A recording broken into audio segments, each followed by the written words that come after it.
Assalamualaikum warahmatullahi wabarakatuh. Saya Rika Juliani, guru SMP Negeri 2 Kepahyang, merupakan calon guru penggerak angkatan ke-10 Kabupaten Kepahyang, Bengkulu. Pada kesempatan kali ini, saya akan menampilkan aksi nyata modul 1.4 Budaya Positif.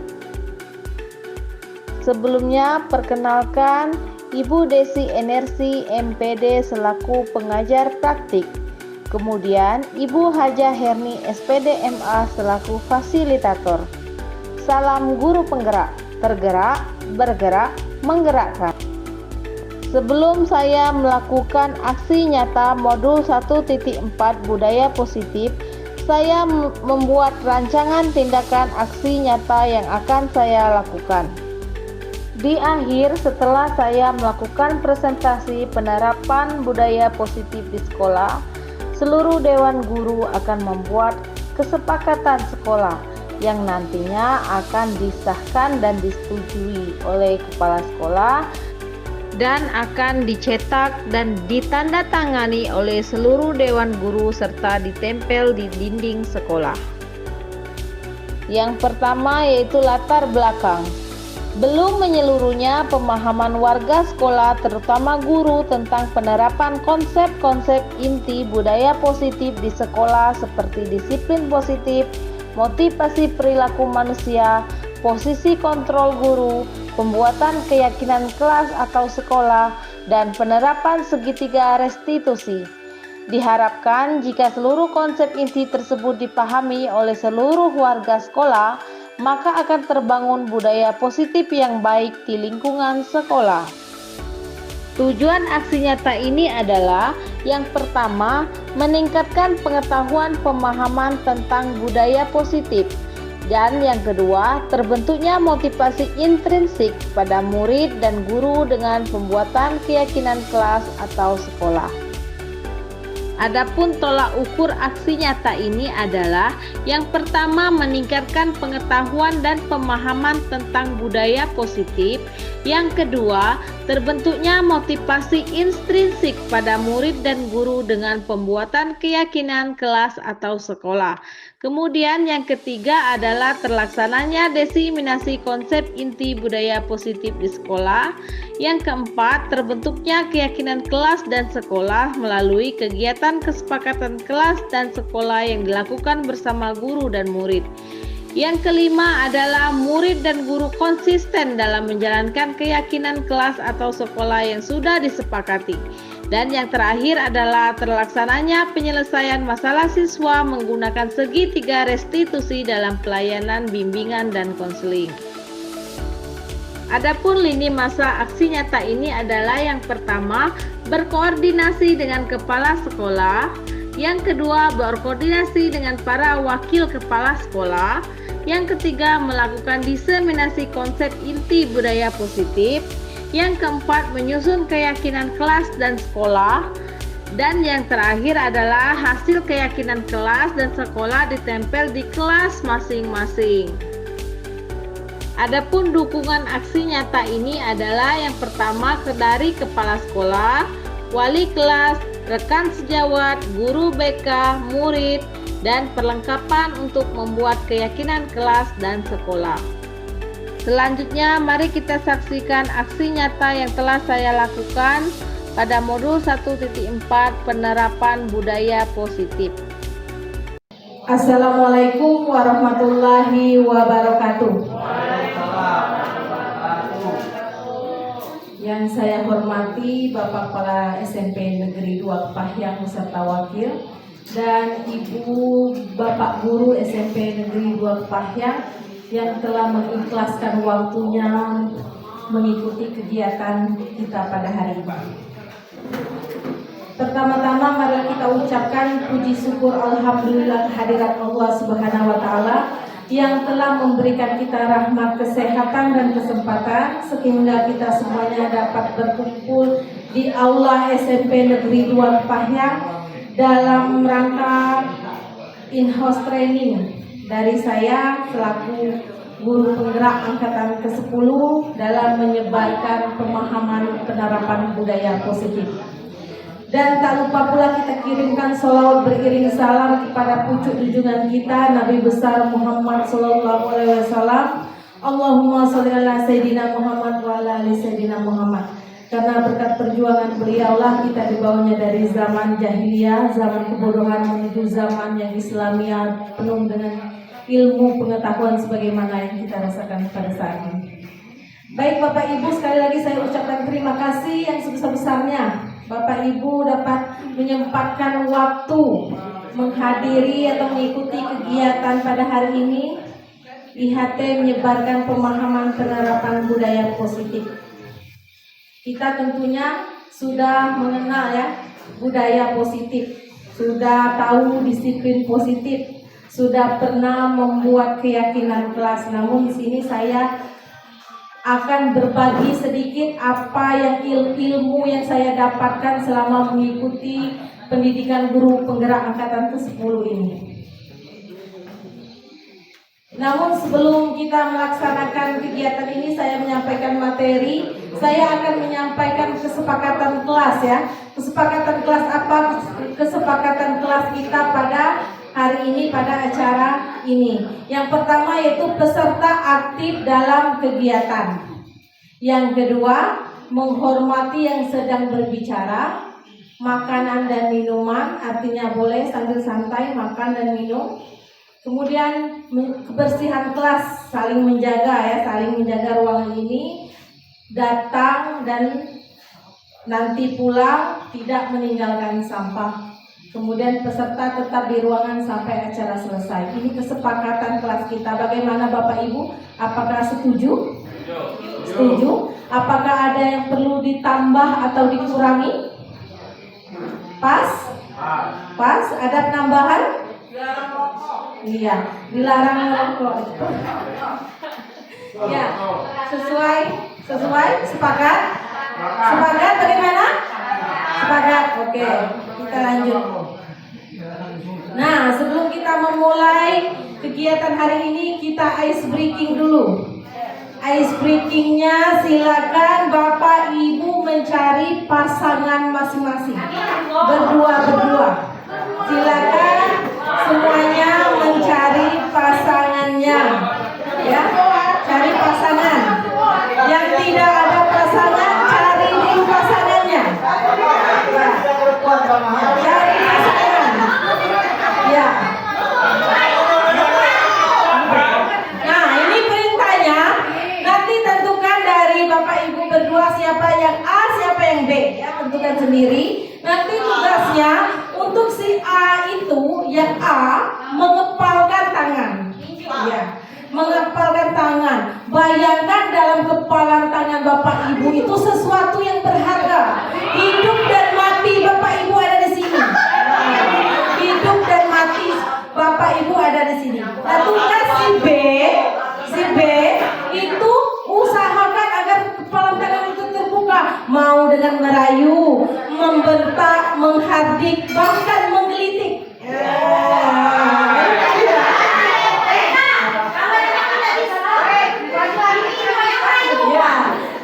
Terserah apapun caranya, usahakan bisa membuka yang tangan, kepalan tangan si A ini tadi.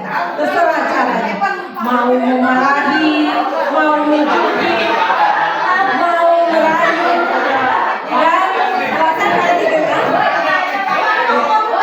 silakan Bapak Ibu berdiri semuanya. Berdiri dulu, luruskan kaki dulu.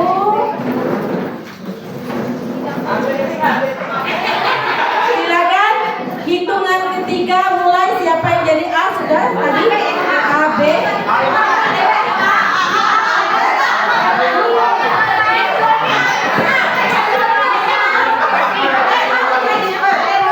Ya, hitungan ketiga mulai. Lakukan action.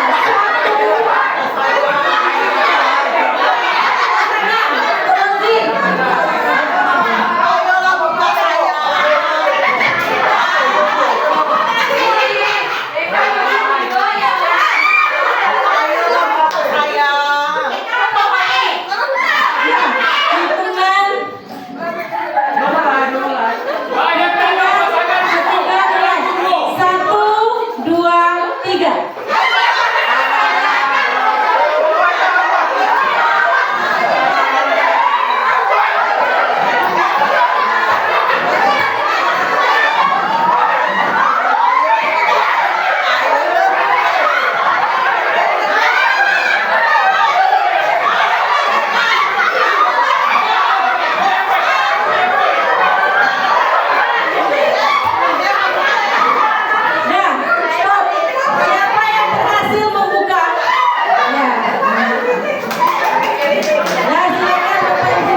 yang memiliki kontrol diri kira-kira? Si A dengan B. Si A. Ya. Yang memiliki kontrol diri itu si A. Apapun itu, walaupun bagaimanapun mau membuka atau tidak itu tergantung si A. Jadi si A yang memiliki kontrol diri. Jadi kontrol diri apapun itu di dalam diri kita adalah kita sendiri. Ya itu. Oke, lanjut ke materi ya Bapak Ibu. Nanti kita ice breaking lagi, kita goyang nanti. Jadi konsep inti budaya positif itu ada 7. Yang pertama perubahan paradigma belajar, yang kedua disiplin positif, yang ketiga motivasi perilaku manusia, 4 kebutuhan dasar manusia, 5 posisi kontrol restriktif, keyakinan kelas, dan segitiga restitusi.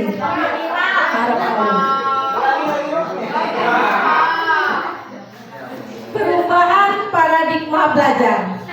Pembelajaran dengan paradigma baru merupakan pembelajaran yang dirancang berdasarkan prinsip pembelajaran berdiferensiasi atau pembelajaran yang berpusat pada peserta didik, sehingga para peserta didik belajar sesuai kebutuhannya berdasarkan tahap perkembangan, sesuai teori psikologi modern untuk mewujudkan profil pelajar Pancasila.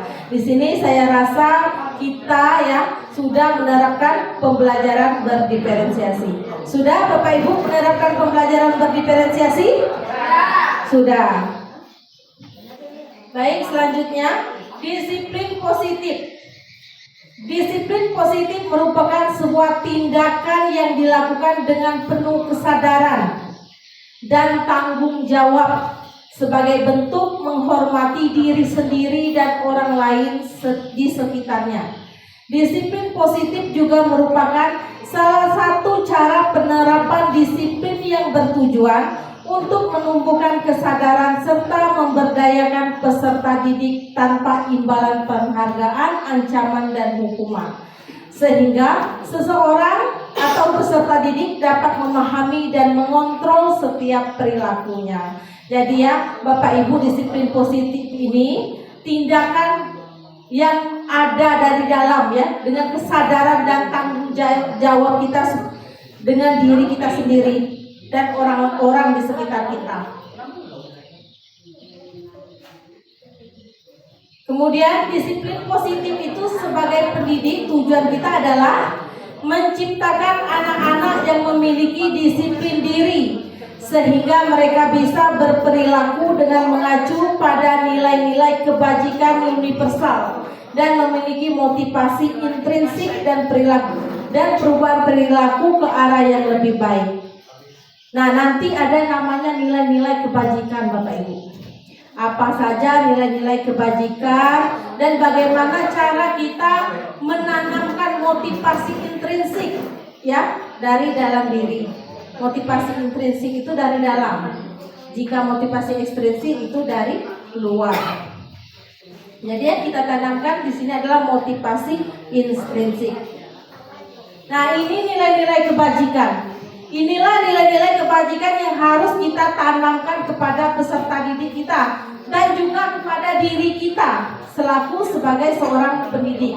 Itu ada 5 nilai kebajikan. Ada profil pelajar Pancasila. Kita tahu tentunya profil pelajar Pancasila itu ada 6: beriman, bertakwa kepada Tuhan Yang Maha Esa dan berakhlak mulia, mandiri, bernalar kritis, berkebinekaan global, bergotong royong, dan kreatif. Kemudian ada 7 essential virtues.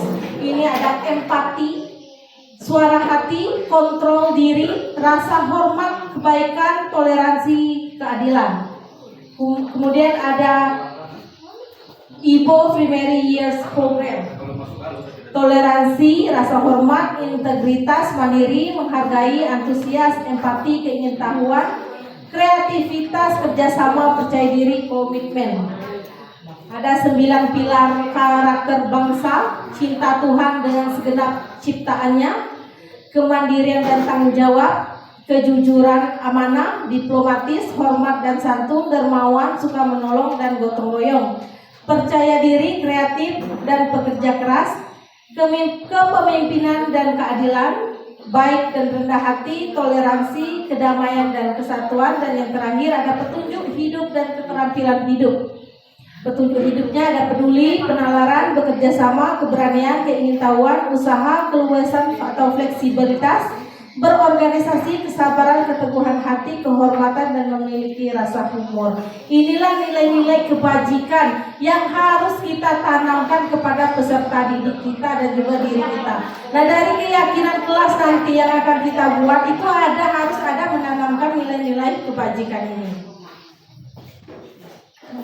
Selanjutnya, disiplin positif adalah upaya membentuk profil pelajar Pancasila melalui 6 dimensi yang terdapat di dalamnya, sehingga terciptalah sekolah yang aman, nyaman, dan menyenangkan. Nah, ini ada motivasi perilaku manusia. Yang pertama, untuk menghindari ketidaknyamanan atau hukuman. Yang kedua, untuk mendapatkan imbalan atau penghargaan dari orang lain.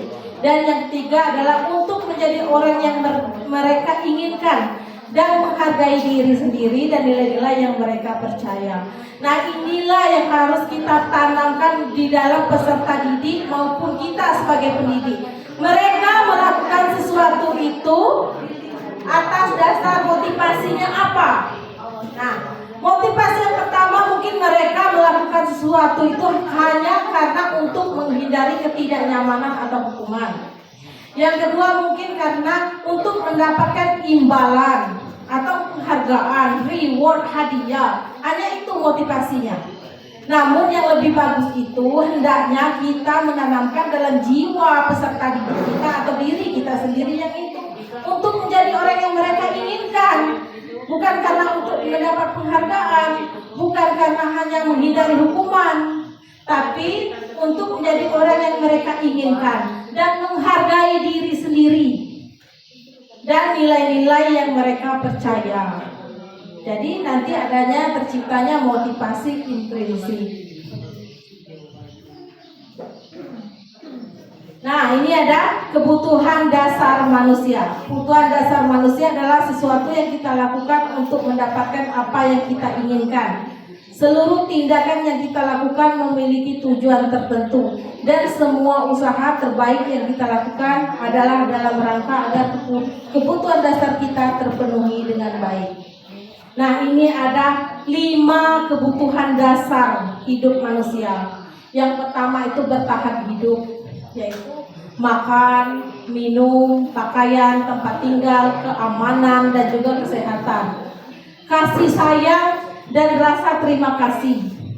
Itu ada rasa diterima, diperdulikan, di berbagai kerjasama, menjadi bagian dalam kelompok. Kemudian ada penguasaan, harga diri, keinginan untuk dianggap, memimpin, berprestasi, diakui dan didengar. Kebebasan, mandiri, memahami pilihan, mencoba hal baru, mampu mengendalikan arah dirinya. Dan yang terakhir kesenangan, bermain, humor, antusiasme, tertawa dan lain-lain. Nah, pada yang saya dapatkan pada pendidikan guru penggerak, ketika anak kita itu ada permasalahan, jangan langsung kita menghakiminya, namun kita selidiki dulu apa dari 5 kebutuhan dasar ini yang dia tidak terpenuhi dalam dirinya.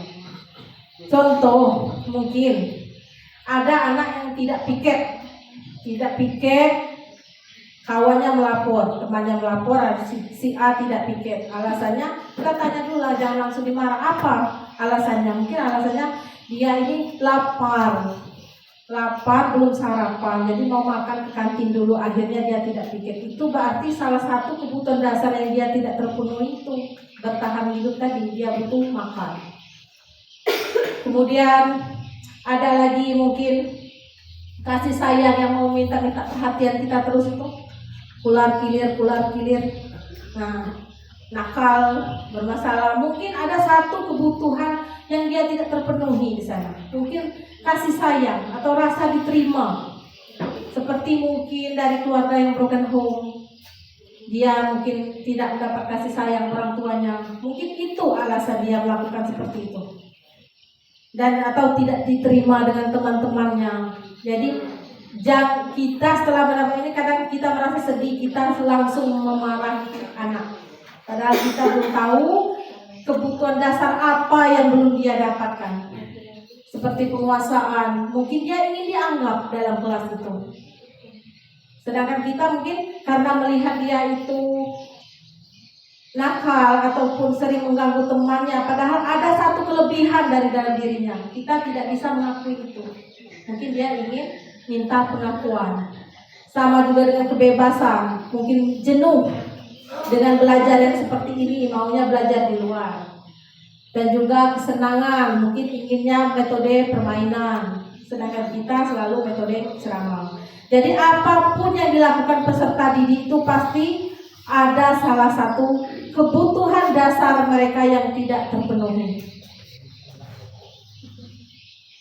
Nah, 5 posisi kontrol guru. Yang pertama itu penghukum, yang kedua pembuat merasa bersalah, yang ketiga teman, 4 pemantau, dan 5 manajer. Sekarang saya mau tanya kepada Bapak Ibu, kira-kira kita selama ini menjadi guru, kita berada di posisi mana? Jujur?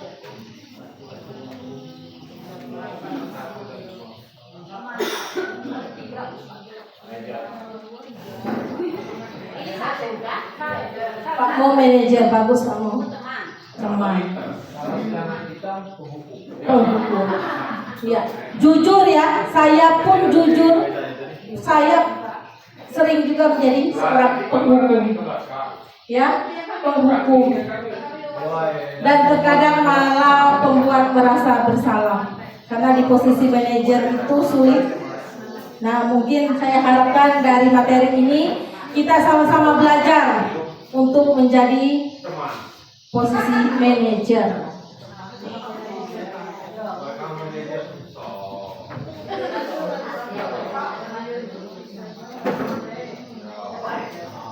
Nah, ini saya ada video biar Bapak Ibu, kalau saya yang cuap-cuap di sini kan tidak masuk mungkin kan. Kalau nengok video saya pun begitu. Setelah nonton video, oh seperti itu 5 posisi kontrol. Jadi dengan menyaksikan video kita tahu di mana posisi kita. Silakan Bapak Ibu menyaksikan video ini.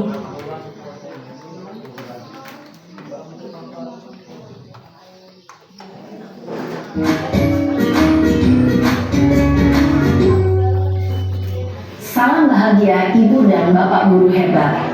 Dalam penerapan disiplin positif restitusi, salah satu program yang dikembangkan adalah 5 posisi kontrol. 5 posisi kontrol dalam restitusi adalah proses perjalanan seorang pendidik agar dapat mengenali dirinya. Pada video kali ini, kita akan membahas tentang 5 posisi kontrol yang dikembangkan oleh Diane Dawson dan contoh penerapannya.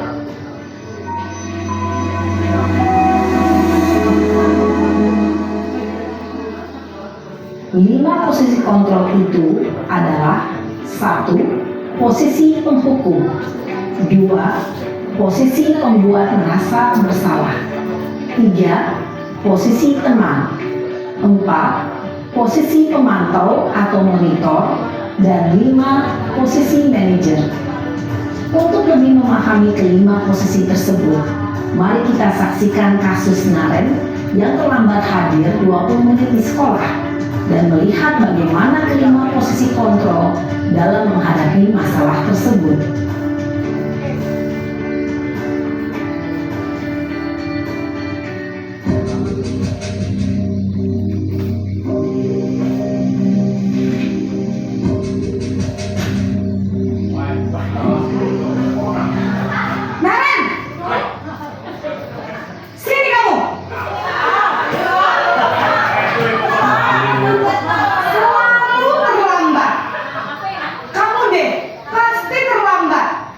Maaf Bu, saya Apa coba? Alasan kamu apa lagi? Kapan sih kamu tidak terlambat? Malah Saya Dasar pemalas. Gak kapok-kapok sih kamu. Sudah berapa kali terlambat? Sana, kamu keliling lapangan basket 2 kali. kenapa saya harus keliling lapangan basket, Bu? Kenapa? Kamu melawan ibu. Berani-beraninya jawab. Sudah terlambat, masih berani jawab pula. Sekarang, keliling lapangan basket 5 kali sekalian. Biar kapok. Cepat. Pergi sana ke lapangan basket. Posisi penghukum biasanya berbicara dengan nada tinggi, menghardik, menunjuk-nunjuk, menyakiti, dan menyindir. Hukuman bisa berupa fisik maupun psikis. Ibu dan bapak guru hebat. Dampak yang terjadi pada murid ketika guru berada pada posisi penghukum adalah murid cenderung akan memberontak, bahkan menyimpan dendam.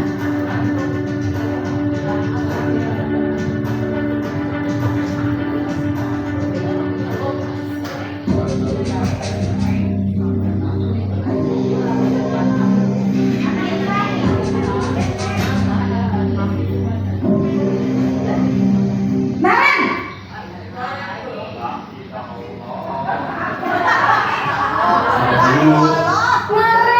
Naren.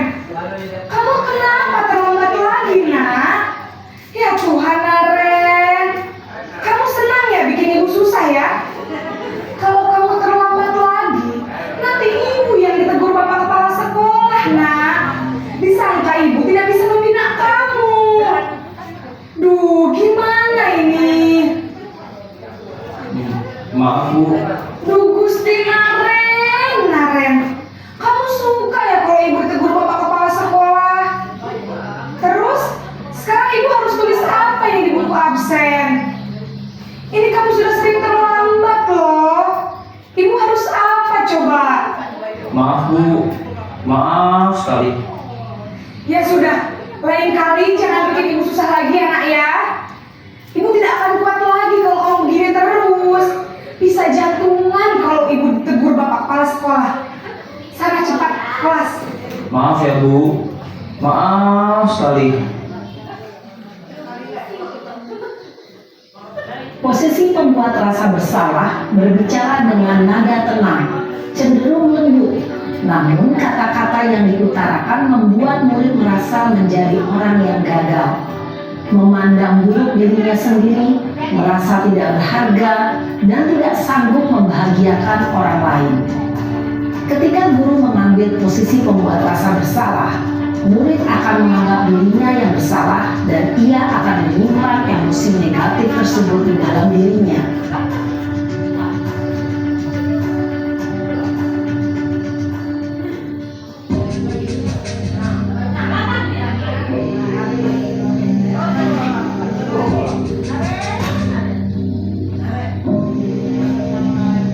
Naren!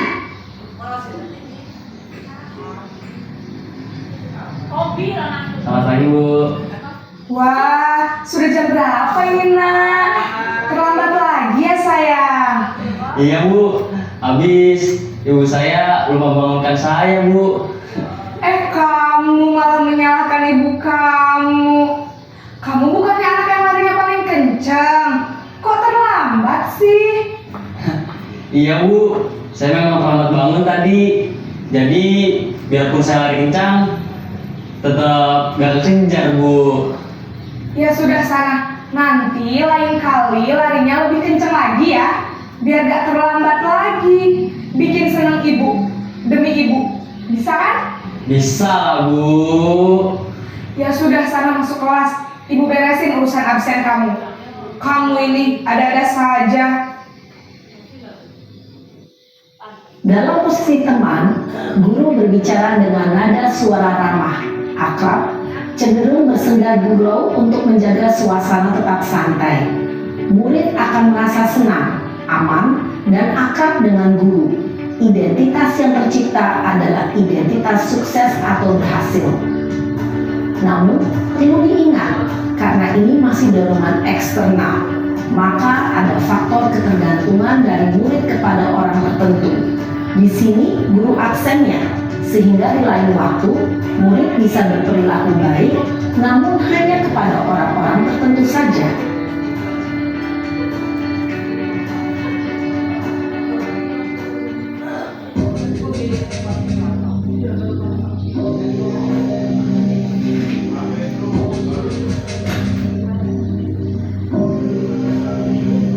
Naren,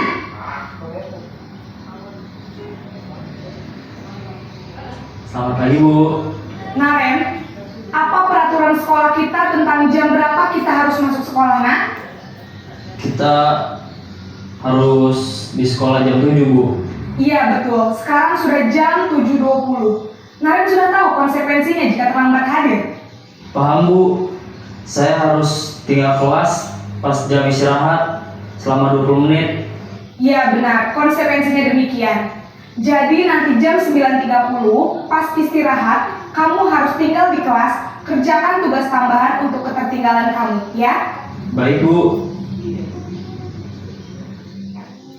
Posisi pemantau mengandalkan penghitungan atau data untuk mengontrol murid.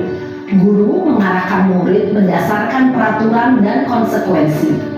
Seorang pemantau menunjukkan bahasa tubuh dan ekspresi wajah yang datar dan cenderung formal.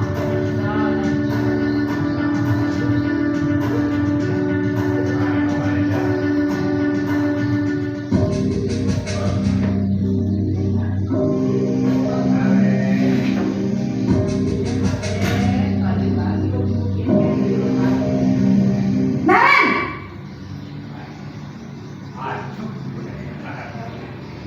Selamat pagi, Bu. Selamat pagi, Naren. Maaf, Bu. Saya terlambat. Iya, sekolah masuknya jam 7, sekarang sudah jam 7.20. Jadi sekarang bagaimana ini, Naren? Maaf, Bu. Saya lupa setel alarm saya semalam. Baiklah, menurut kamu, keyakinan sekolah yang mana yang perlu kamu tingkatkan? Menghargai diri sendiri dan orang lain mungkin, ya, Bu. Setuju. Jadi, apakah Naren meyakini prinsip saling menghormati tersebut? Iya, Bu. Saya meyakininya. Apakah Naren bersedia memperbaiki masalah keterlambatan ini? Bersedia, Bu. Bagaimana kamu akan perbaiki masalah keterlambatan ini? Saya akan coba untuk tidak lupa menyetel alarm saya, Bu. Baik, kalau Naren lupa menyetel alarm di rumah, ada orang yang kira-kira bisa bantu mengingatkan tidak? Ada, Bu. Kakak saya, Kak Emma. Ada lagi selain Kak Emma? Selain Kak Emma, ada ibu saya. Baik, jadi yang mengingatkan Naren adalah Kak Emma dan ibu kamu, ya? Kira-kira akan mulai set alarm kapan nih, Naren? Setelah pulang sekolah, akan segera saya lakukan. Baik, jadi Naren akan setel alarm untuk bangun besok pagi dan akan diingatkan oleh kakak dan ibunda Naren, ya? Ada lagi yang mungkin perlu dilakukan, Naren? Agar tidak terlambat bangun lagi. Tidak ada, Bu. Baik, Naren. Terima kasih untuk kerjasama kamu. Sekarang kamu perlu kembali ke kelas untuk belajar. Baik, Bu. Terima kasih. Posisi manajer adalah posisi kontrol yang disarankan untuk membimbing murid memiliki sikap disiplin yang positif, yaitu murid yang mandiri, bertanggung jawab, dan dapat memecahkan masalah. Tujuan dari posisi ini adalah agar murid dapat berefleksi atas tindakannya. Guru akan dengan tulus memberikan pertanyaan-pertanyaan bermakna, sehingga membuat murid dapat belajar dari kesalahannya dan mencari sebuah solusi untuk menyelesaikannya. Ibu dan Bapak guru hebat, setelah mengamati adegan kelima posisi kontrol tadi, kira-kira posisi mana yang paling ideal? Posisi mana yang dapat menunjang motivasi intrinsik murid? Ya, tentu posisi manajer. Posisi ini memang posisi ideal yang ingin dituju setiap pendidik. Pada posisi inilah, guru dapat menerapkan disiplin positif yang berpihak pada murid, yang memerdekakan murid. Perjalanan seorang pendidik tentunya tidak mudah untuk sampai pada posisi seorang manajer. Namun, tujuan kita pasti, yaitu menciptakan murid-murid yang mandiri, merdeka, dan bertanggung jawab. Semoga penggambaran 5 posisi kontrol yang telah diperlihatkan ini dapat menjadi ajang refleksi bagi kita semua, agar dapat terus mengasah dan menerapkan disiplin positif yang memerdekakan murid. Mari terus berlatih dan bersemangat. Selamat menerapkan. Salam dan bahagia Ibu dan Bapak Guru hebat.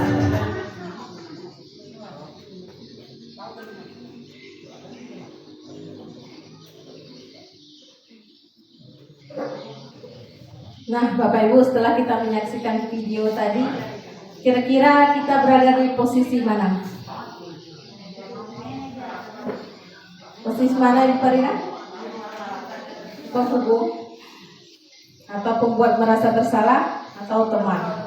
Ya, jujur kita masih banyak di posisi penghukum. Pembuat merasa bersalah.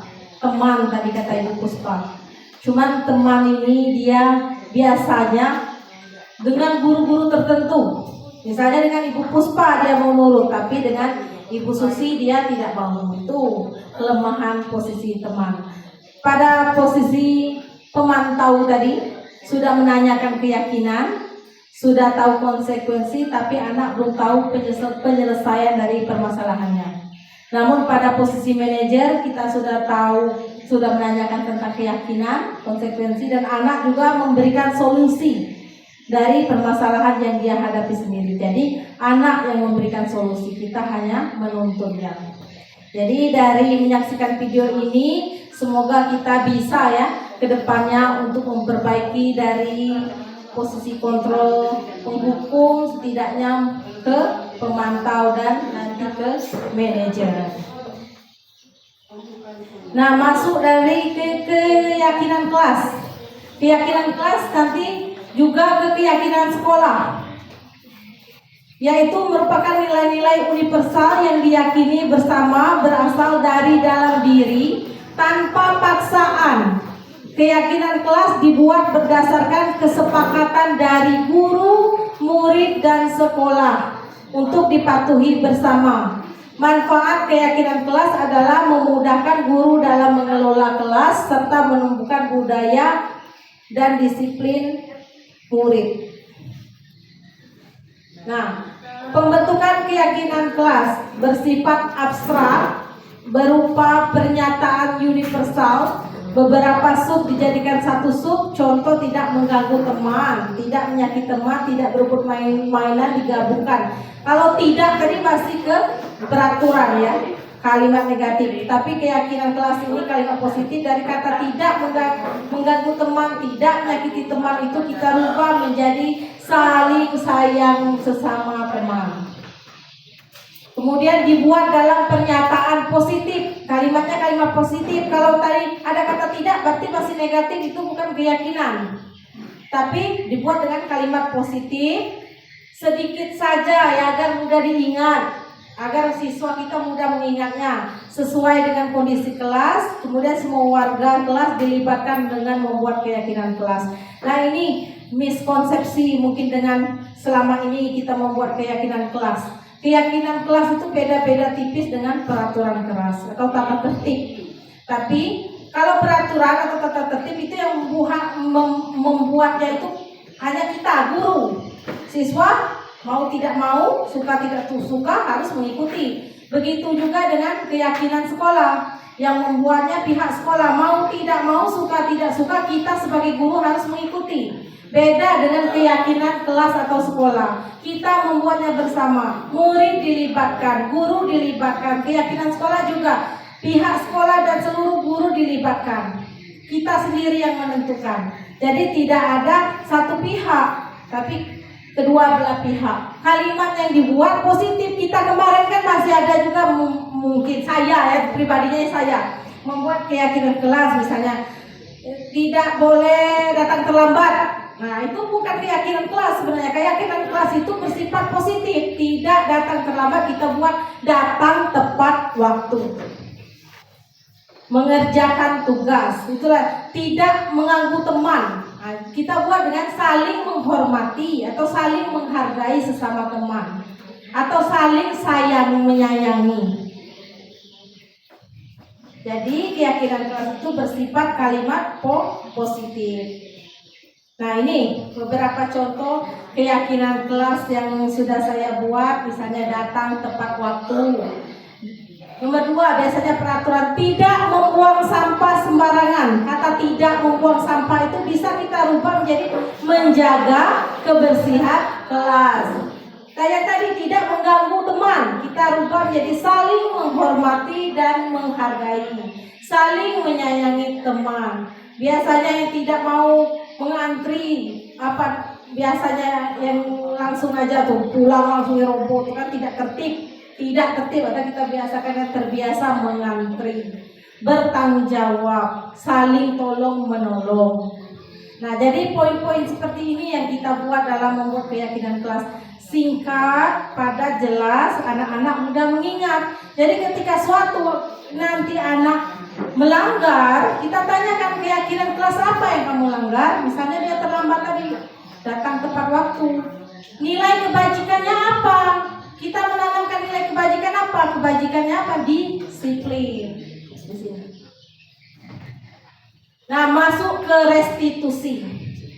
Restitusi adalah proses menciptakan kondisi bagi murid untuk memperbaiki kesalahan mereka, sehingga mereka bisa kembali pada kelompok mereka dengan karakter yang lebih kuat, kata si Gosen tahun 2004. Kemudian Jelsen Gosen juga pada tahun 1996 juga mengatakan restitusi juga adalah proses kolaboratif yang mengajarkan murid untuk mencari solusi untuk masalah dan membantu murid berpikir tentang orang seperti apa yang mereka inginkan dan bagaimana mereka untuk memperlakukan orang lain. Restitusi membutuhkan murid menjadi lebih memiliki tujuan, disiplin positif dan memulihkan dirinya setelah berbuat salah. Penekanannya bukanlah pada bagaimana berperilaku untuk menyenangkan orang lain dan menghindari ketidaknyamanan, namun tujuannya adalah menjadi orang yang menghargai nilai-nilai kebajikan yang mereka percayai. Sebelumnya kita telah belajar tentang teori kontrol tadi ya. Ingat 5 posisi kontrol tadi? 1, pembuat salah. Terus teman. 4, memantau. 5, nah, sudah belajar teori kontrol bahwa pada dasarnya kita memiliki motivasi intrinsik. Nah, ini tahapan segitiga restitusi. Ini cara kita menyelesaikan jika ada anak yang bermasalah. Yang pertama itu kita menstabilkan identitas dulu. Yang kedua kita memvalidasi tindakan yang salah. Dan 3 menanyakan keyakinan. Yang terakhir tadi seperti yang ibu guru lakukan pada Naren pada posisi manajer. Tanya penuh, stabilkan dulu identitasnya, terus memvalidasi tindakan apa yang dia salah. Terus terakhir kita tanyakan keyakinan apa yang telah dia langgar. Nah, pada menstabilkan identitas, bagian dasar dari segitiga bertujuan untuk mengubah identitas anak dari orang yang gagal karena melakukan kesalahan jadi orang yang sukses. Anak yang melanggar peraturan karena sedang mencari perhatian adalah anak yang sedang mengalami kegagalan. Dia mencoba untuk memenuhi kebutuhan dasarnya namun ada benturan. Kalau kita mengkritik dia, maka kita akan tetap membuatnya dalam posisi gagal. Kalau kita ingin ia menjadi reflektif, maka kita harus meyakinkan si anak.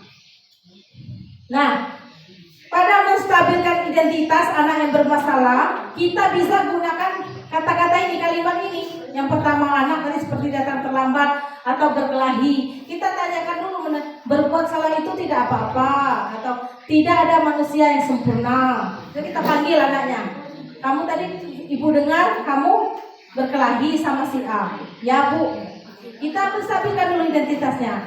Ya, semua orang bisa berbuat salah. Ibu juga pernah marah-marah sama teman, pernah berkelahi. Di situ kata-kata untuk menstabilkan identitas. Kita bisa menyelesaikannya. Terus Bapak Ibu, kamu berhak merasa begitu. Ini beberapa contoh kalimat untuk menstabilkan identitas. Nah, validasi tindakan salah. Setiap tindakan kita lakukan dengan suatu tujuan, yaitu memenuhi kebutuhan dasar. Kalau kita memahami kebutuhan dasar apa yang mendasari sebuah tindakan, kita akan bisa menemukan cara-cara paling efektif untuk memenuhi kebutuhan tersebut. Biasanya, guru menyuruh anak untuk menghentikan sikap yang tidak baik, tapi teori kontrol menyatakan bahwa resep itu tidak manjur. Mungkin tindakan guru dengan memvalidasi sikap yang tidak baik seperti bertentangan dengan aturan yang ada, namun sebetulnya tujuan untuk menunjukkan bahwa guru memahami alasan dibalik tindakan murid. Ini contohnya. Ini contoh-contoh kalimat yang bisa kita ucapkan pada validasi tindakan salah. Tadi segitiga restitusi ya. Yang pertama menstabilkan tindakan. Yang setelah menstabilkan tindakan, kita validasi dulu tindakan yang salahnya apa. Contoh, padahal kamu bisa melakukan yang lebih buruk dari ini ya. Misal dia hanya memaki temannya, kita validasi dulu tindakan yang salahnya. Ibu menghargai sikap yang kamu lakukan. Mungkin kamu bisa lebih buruk dari ini. Bahkan kamu bisa memukul temanmu. Itu. Kamu pasti punya alasan, menanyakan alasan pada validasi tindakan yang salah. Alasan mereka berbuat seperti itu apa? Tanyakan dulu alasannya. Kamu patut bangga pada dirimu sendiri karena kamu telah melindungi sesuatu yang penting buatmu. Kemudian kamu telah mempertahankan sikap itu, tapi kamu harus menambahkan sikap yang baru. Terus terakhir menanyakan keyakinan. Tadi kan sudah ada keyakinan yang kita buat. Kita tanyakan keyakinan apa yang telah mereka langgar. Teori kontrol menyatakan bahwa kita pada dasarnya termotivasi secara internal ketika identitas sukses telah tercapai dan tingkah laku yang telah divalidasi. Maka anak akan siap untuk dihubungkan dengan nilai-nilai yang dia percaya dan berpindah menjadi orang yang dia inginkan.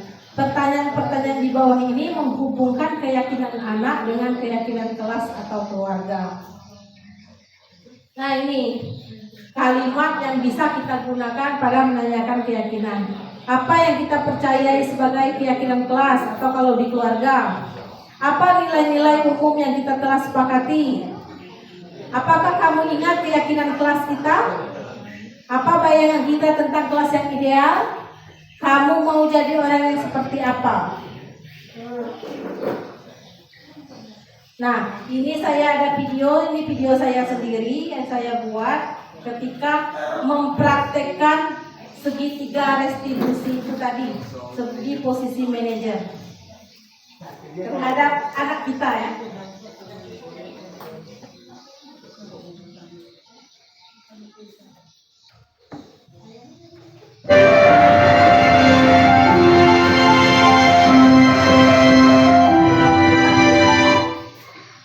Assalamualaikum warahmatullahi wabarakatuh. Perkenalkan, saya Rika Juliani, calon guru penggerak angkatan ke-10 Kabupaten Kepahyang. Kali ini saya akan menyampaikan demonstrasi kontekstual penerapan segitiga restitusi yang terjadi pada permasalahan siswa saya di sekolah saya.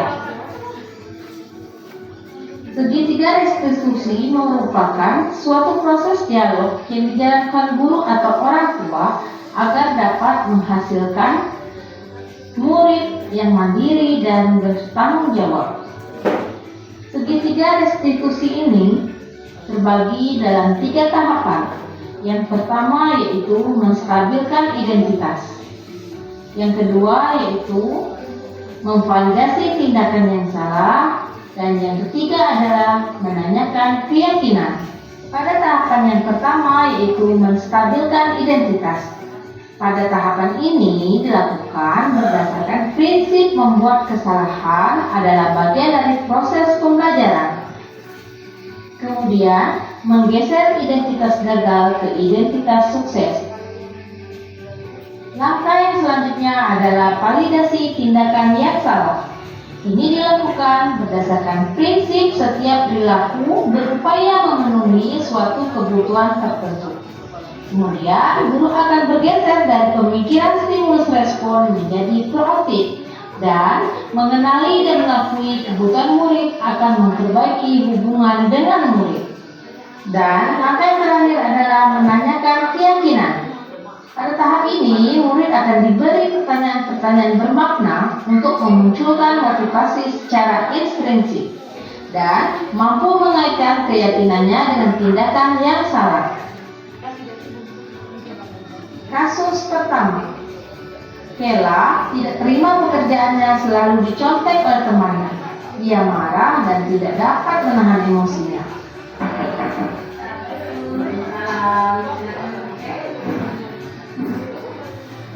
Tadi mendapat kabar dari sekolah, namanya Kela bentar ya teman.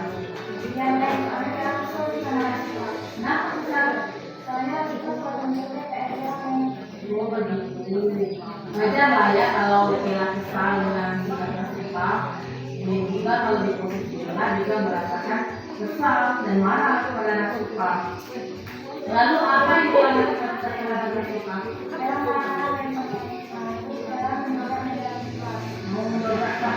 Menabrak meja Nasupa ya? Begitu, pasti Kela itu ada alasannya ya? Yang saya suka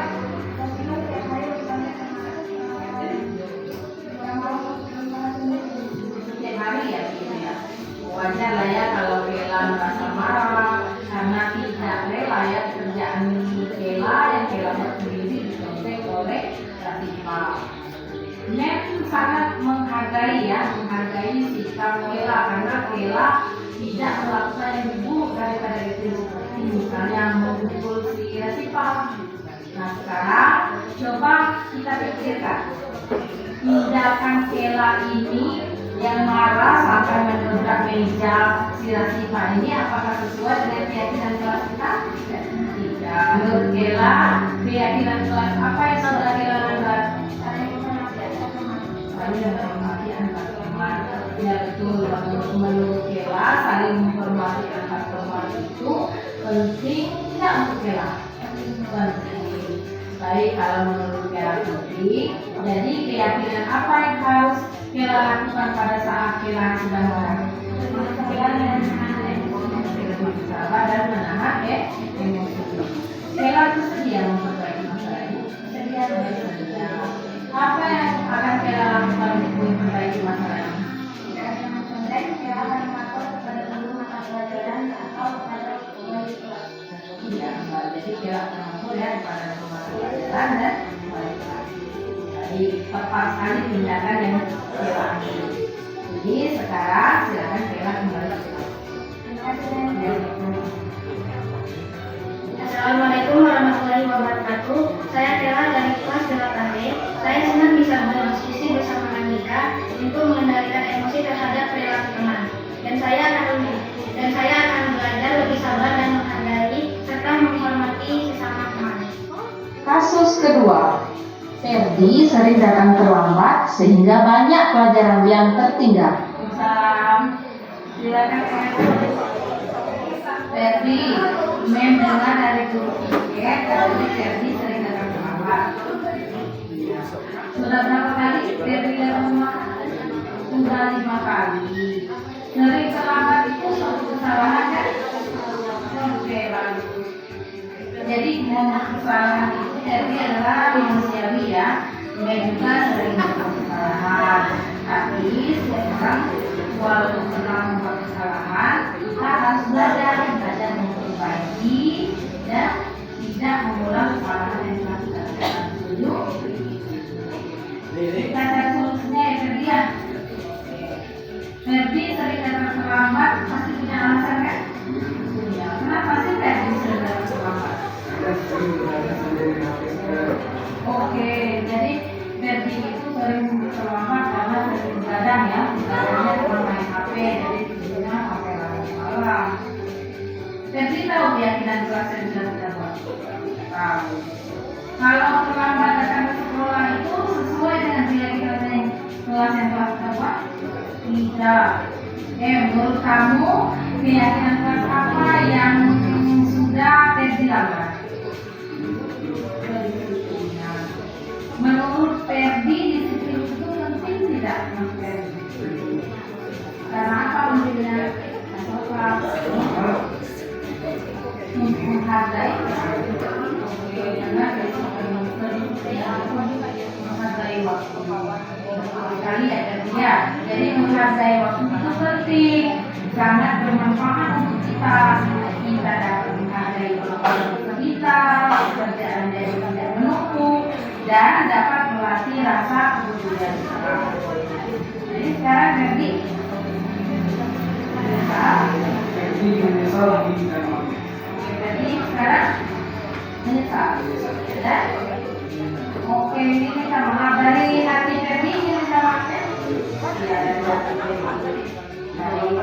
dari sekarang sudah menunjukkan sikap yang sangat baik ya, menunjukkan sikap yang sangat baik ke depan, sudah mengakui kesalahan, sudah mau minta maaf. Nah sekarang memang tanya lagi sama Ferdi.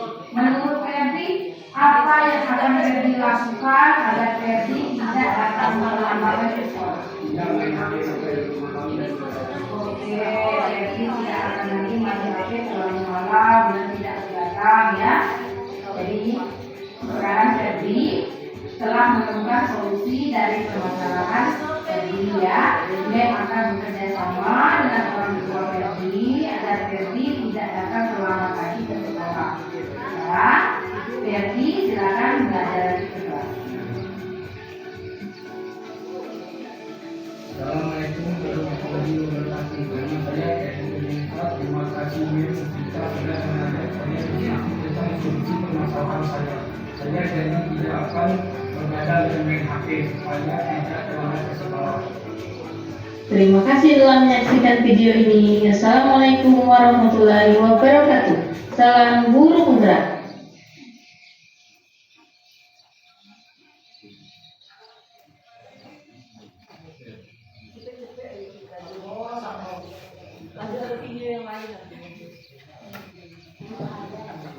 Nah, dari video saya tadi Bapak Ibu itu adalah contoh saya dalam menyelesaikan masalah anak dengan menggunakan segitiga restitusi pada posisi control manager. Selanjutnya, ini urutan langkah-langkah utama dalam menetapkan keyakinan kelas atau sekolah serta pendalamannya. Yang pertama, berdiskusi memunculkan peraturan-peraturan yang perlu ditaati warga sekolah atau kelas. Kemudian mengubah peraturan-peraturan menjadi kalimat yang lebih positif. Menyarikan peraturan-peraturan menjadi nilai-nilai kebajikan atau keyakinan kelas sekolah. Kemudian keempat, berdiskusi mengenai gambaran perilaku yang mencerminkan keyakinan kelas atau sekolah. Dan yang kelima, berdiskusi mengenai peran seluruh warga kelas. 6, meninjau ulang keyakinan kelas atau sekolah dari waktu ke waktu. Nah, inilah tugas kita nanti. Kita akan berdiskusi ya Bapak Ibu untuk membuat keyakinan sekolah. Kita belum ada keyakinan sekolah, jadi kita berdiskusi untuk membuat keyakinan sekolah. Namun untuk penyegaran dulu kita ice breaking lagi biar lebih seru. Oke, ya silakan berdiri Bapak Ibu, kita senam dulu.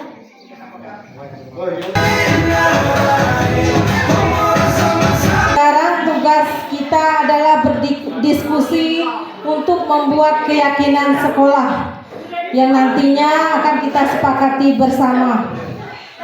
Dan untuk keyakinan kelas bisa Bapak Ibu buat dengan siswa di kelas nanti pada tahun ajaran baru. Nah, untuk membuat keyakinan kelas saya bagikan post-it ini. Silakan Bapak Ibu tulis keyakinan apa yang ingin Bapak Ibu buat. Kita ya, keyakinan sekolah. Bukan ke anak, tapi kita, diri kita ke sekolah.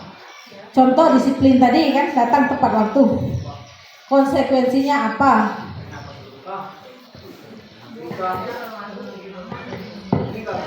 Tanya Pak ya, silakan. Kita harus punya acuan dulu itu tata tertib sekolah. Nanti nggak keluar dari aturan yang ada di sekolah. Misalnya seperti yang disampaikan Pak Edi tadi, nanti kita ada kawan yang buat keyakinan kelas. Bagaimana kalau kita masuk jam 8 misalnya kan, ada yang sekolah. Jadi kita buat dulu acuan tata tertib sekolah, apa tata tertib secara umum, ataupun memang kita belum pernah lihat tata tertib apa tata tertib sekolah itu. Oh yang kemarin itu mana ada tata tertib siswa kemarin.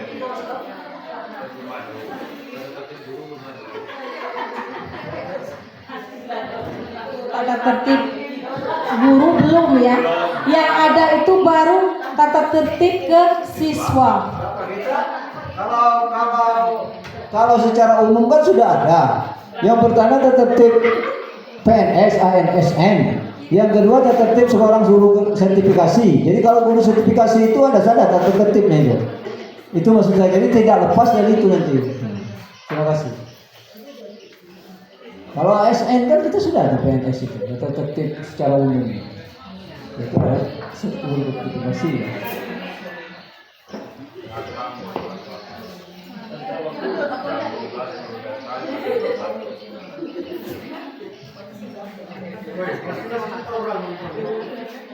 Jadi kalau acuan ya Pak ya, sebagai kita ASN ya.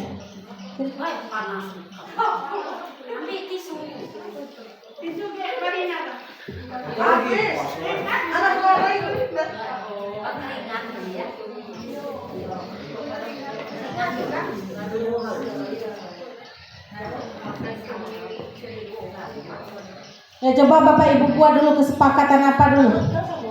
Kesepakatan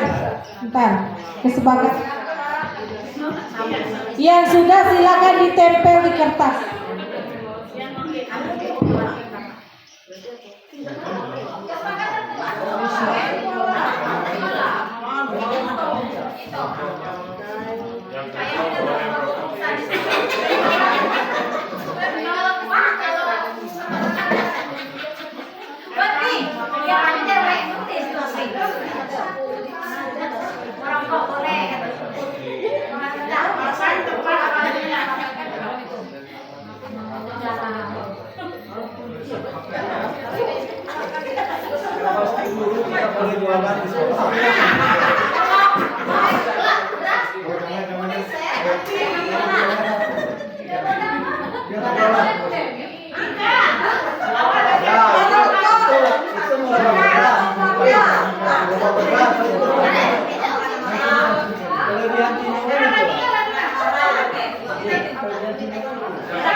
Tadi kata Bapak Kepala Sekolah dari segi seragam juga memakai seragam sesuai dengan hari yang ditentukan. Misal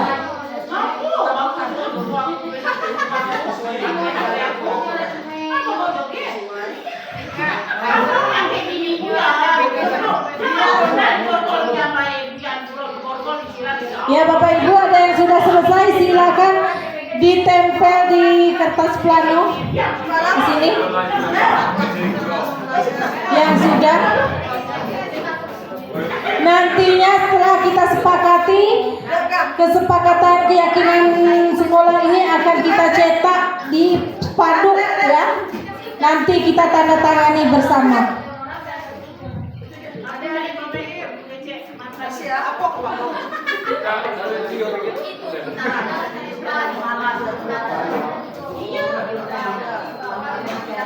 Tolong tulis nama.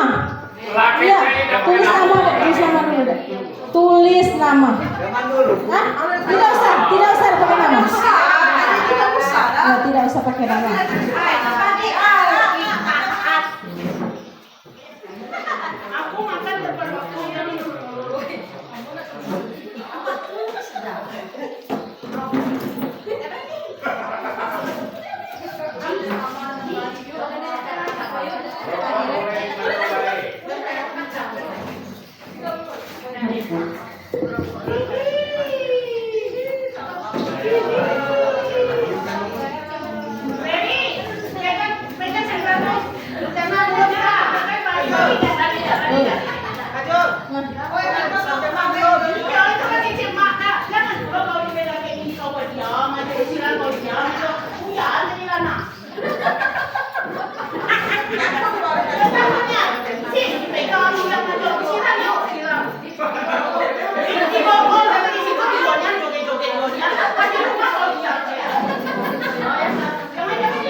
Sudah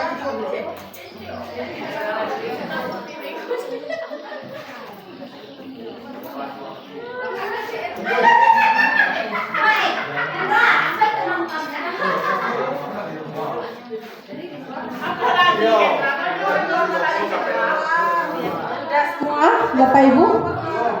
Sudah semua? Belum?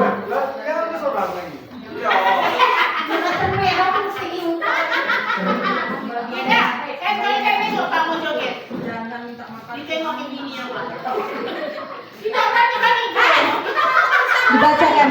Ayo. Baik, saya bacakan kesepakatan keyakinan kelas yang dibuat Bapak Ibu yang telah ditempel. Yang pertama itu ada datang tepat waktu. Keluar sekolah harus ada izin.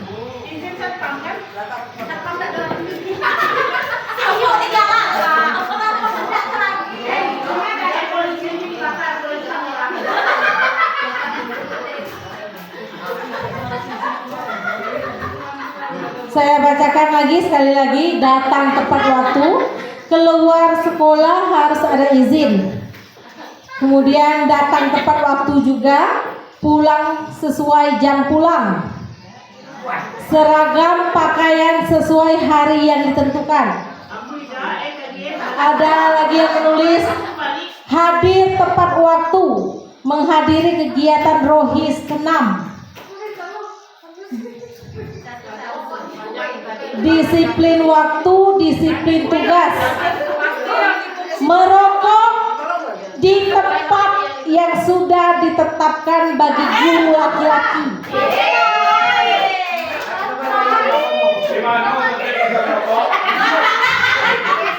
Baik, diulangi lagi ya. Diulangi lagi, Ibu Repi ternyata sambil mengetik. Maaf Bu, saya tidak tahu. Yang pertama, datang tepat waktu.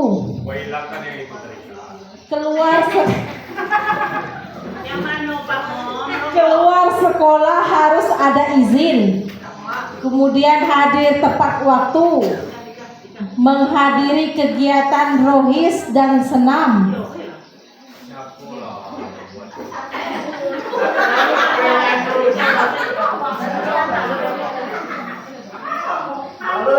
Kemudian datang tepat waktu lagi. Kemudian yang keduanya pulang sesuai jam pulang. Pulang sesuai jam pulang, sudah. Seragam pakaian sesuai hari yang ditentukan, sudah ya. Disiplin waktu, disiplin tugas. Disiplin waktu, disiplin tugas.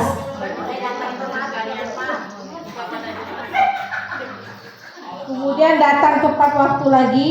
Terus yang ke-6 ini, merokok di tempat yang sudah ditetapkan bagi guru laki-laki.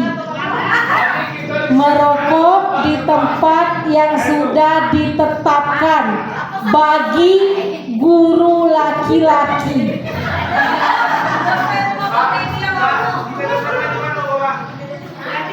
Kemudian berpakaian rapi, masuk ke berpakaian rapi.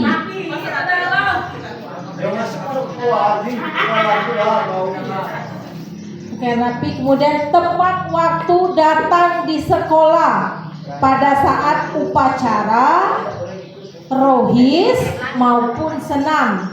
Dah ya di situ tadi. Masuk.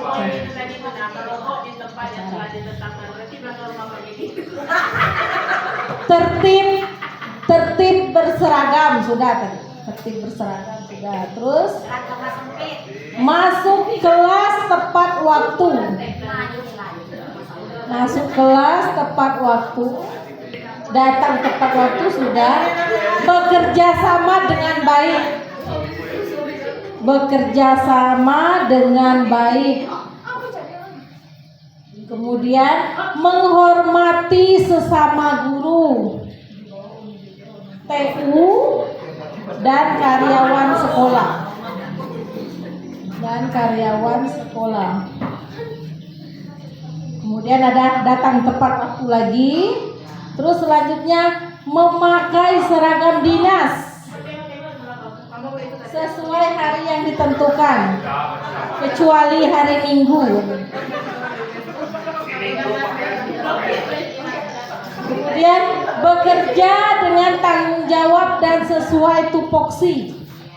Bekerja dengan tanggung jawab sesuai dengan tupoksi.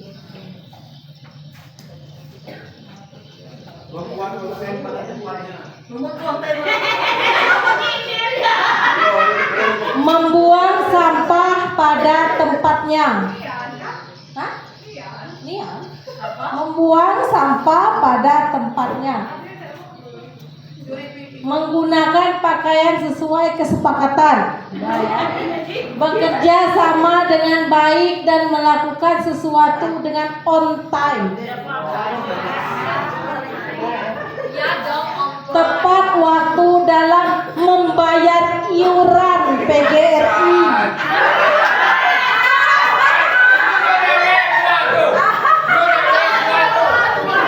Membayar iuran PGRI, DW dan Korpri tanpa harus ditagih.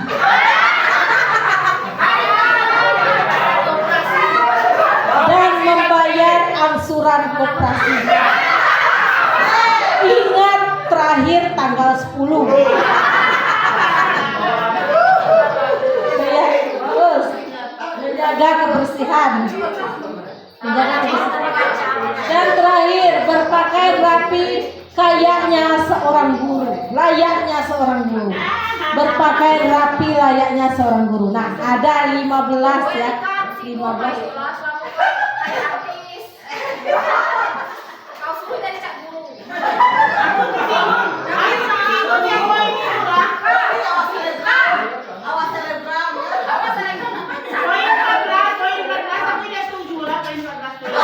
Poin 14.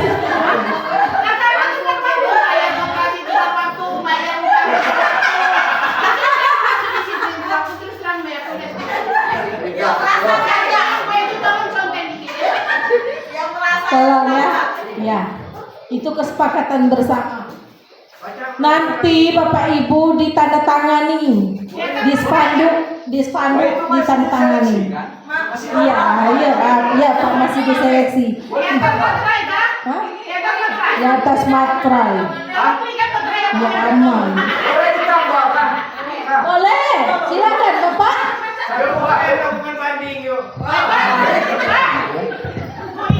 Bentar, Bu Erni, bentar. Jadi satu lagi mungkin perlu ditambah, gimana kita bisa terjadwal untuk menggunakan IT di pembelajaran dalam satu semester itu satu orang dulu.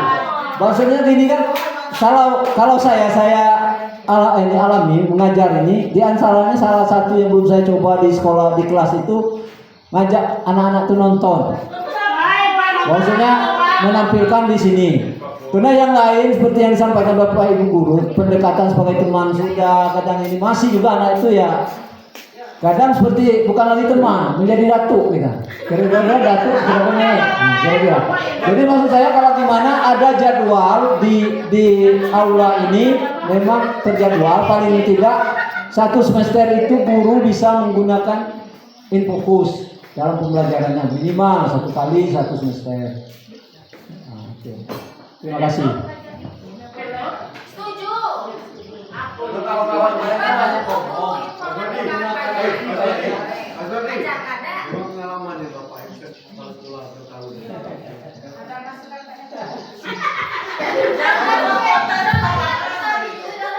Bukan gemetar, sementara belum ada usulan. Siapa tahu Pak balik Pak ada usulan.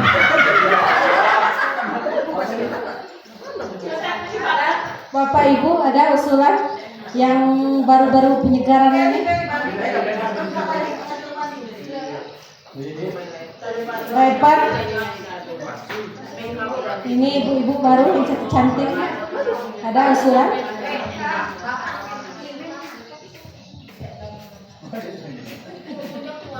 Mungkin tambahan sedikit ya. Kalau mungkin selama ini kita kalau izin sakit gitu kan itu di bawah tangan, ya kan? Izinnya cuma dengan orang tertentu, guru tertentu yang tahu, yang lainnya nggak tahu. Nah sekarang kalau harus izin sakit atau cuti menikah kan, itu izinnya harus di grup ya, harus di grup dan tahu semua guru supaya nggak ada dusta di antara kita seperti itu.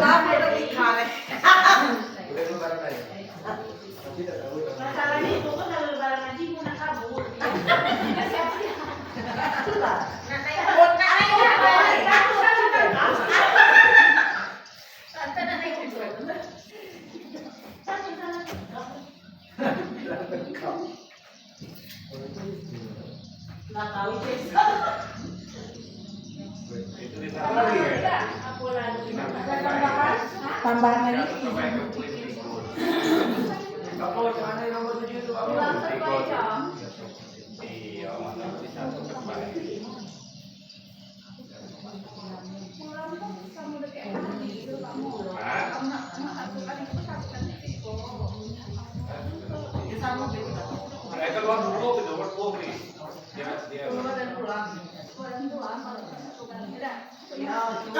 Yang nomor terakhir satukan dengan nomor 2.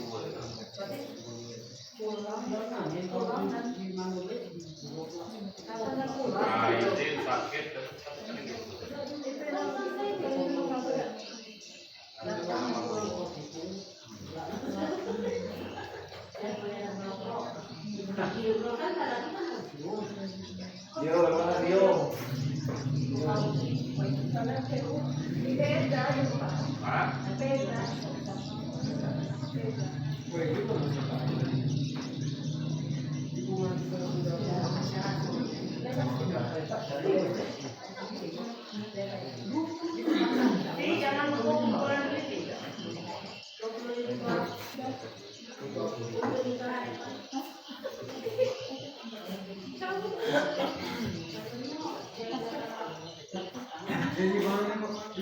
Jadi ini kayak peraturan ya.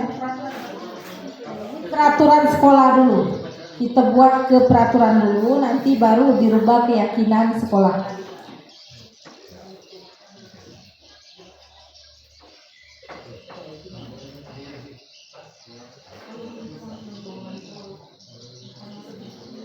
Yang pertama, datang tepat waktu dan pulang sesuai jam pulang.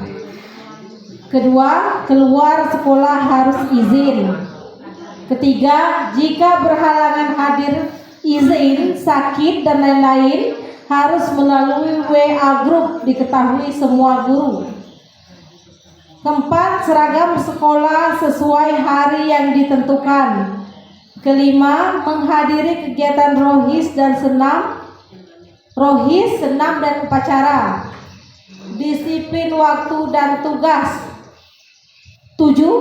Merokok di tempat yang sudah ditetapkan. Yang ada di depannya. Tempatnya di mana? Itu.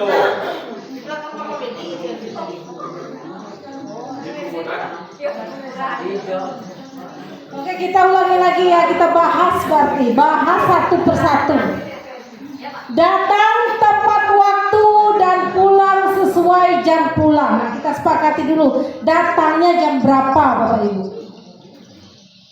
Ya pasti 7.30. 7.30 masuk, berarti minimal maksimal ya, paling lambat tuh 7.25.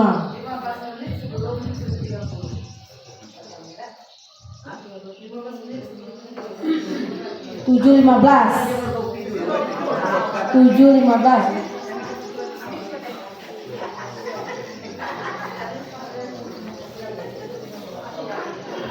Tepat waktu, pulang sesuai jam pulang. Keyakinan sekolahnya disiplin. Ya, deal? Deal Bapak Ibu? Biar cepat selesai kita dealkan dulu. Keluar sekolah harus izin. Keyakinan sekolahnya komitmen. Deal? Oke. Selanjutnya, yang ketiga, jika berhalangan hadir izin, sakit dan lain-lain harus melalui WA group diketahui semua guru. Keyakinan sekolahnya tanggung jawab. Deal? Deal.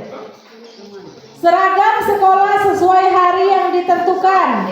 Keyakinan sekolahnya kerapian. Terus lanjut. Menghadiri kegiatan rohis dan senam serta upacara.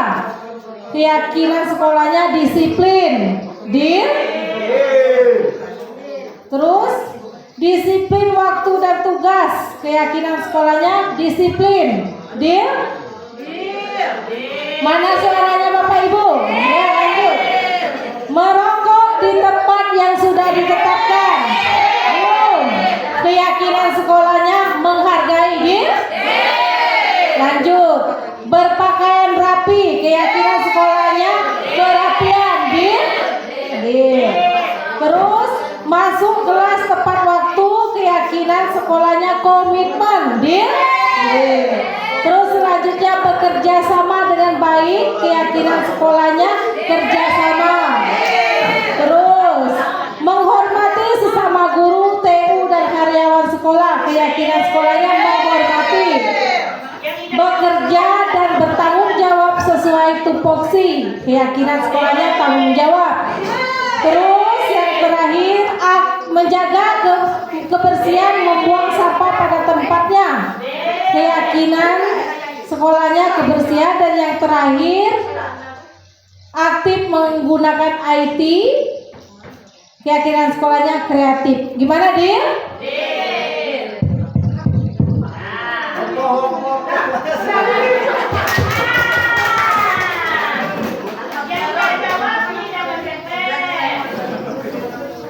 Nanti belum ditutup ya Bapak Ibu, sebentar.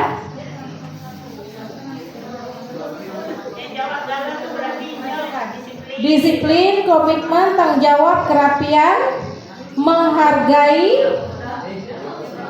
kerjasama, menghormati, kebersihan, kreatif.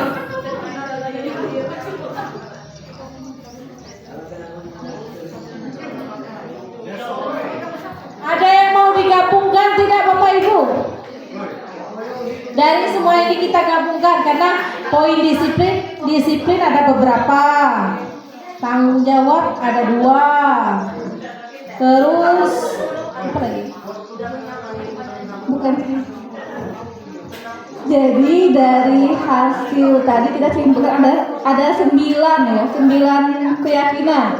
Disiplin, komitmen, tanggung jawab, kerapian, menghargai, kerjasama, menghormati, kebersihan, dan kreatif. Ini nanti nilai-nilai yang akan kita bawa dan kita jaga sebagai warga sekolah. Nah, di antara 9 ini kira-kira ada yang sama nggak yang mau kita gabungkan? Misalnya menghargai itu sama kayak menghormati, atau kerjasama sama dengan tanggung jawab, seperti itu. Kira-kira ada yang sama nggak, atau mau diubah, mau diganti seperti itu?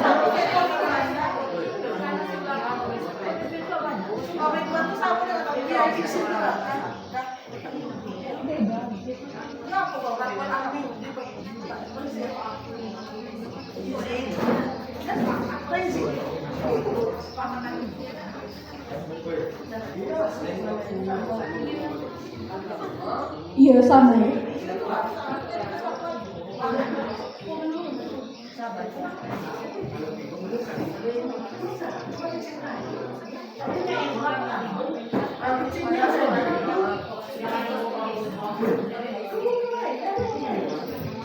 Nah Bapak Ibu, komitmen dan tanggung jawab itu kan hampir sama. Jadi pilih salah satu, mau tanggung jawab apa komitmen. Kalau komitmen dengan tanggung jawab itu kan sama. Jadi pilih salah satu yang komitmen baik.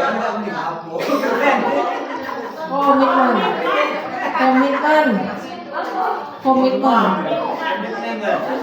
Komitmen apa komitmen?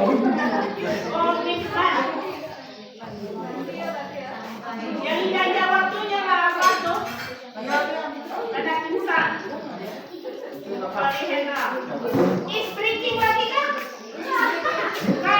Tadi pemaparan penerapan budaya positif di sekolah yang telah saya sampaikan, kita sudah mendapatkan kesepakatan sekolah. Kita semuanya sudah membuat kesepakatan sekolah secara bersama-sama. Terima kasih atas perhatian Bapak Ibu. Saya akhiri. Wabillahi taufiq wal hidayah. Wassalamualaikum warahmatullahi wabarakatuh. Assalamualaikum warahmatullahi wabarakatuh. Saya Parina Hastuti, guru SMP Negeri 2 Kepahyang. Senang sekali mengikuti IHT pada hari ini yang diselenggarakan oleh Ibu Rika Juliani, sehingga saya bisa memahami keyakinan kelas dan bisa saya terapkan ketika mengajar di dalam kelas. Terima kasih. Assalamualaikum warahmatullahi wabarakatuh. Saya Ainun Jariah, guru SMP Negeri 2 Kepahyang. Setelah mengikuti kegiatan IHT tentang budaya positif dan juga keyakinan sekolah dan juga keyakinan kelas oleh Ibu Rika Juliani, saya merasa senang dan merasa terinspirasi untuk melaksanakan keyakinan kelas, dan juga saya mengetahui bahwa dalam menyelesaikan masalah siswa ada tahap-tahap yang perlu dilakukan seperti restitusi. Terima kasih.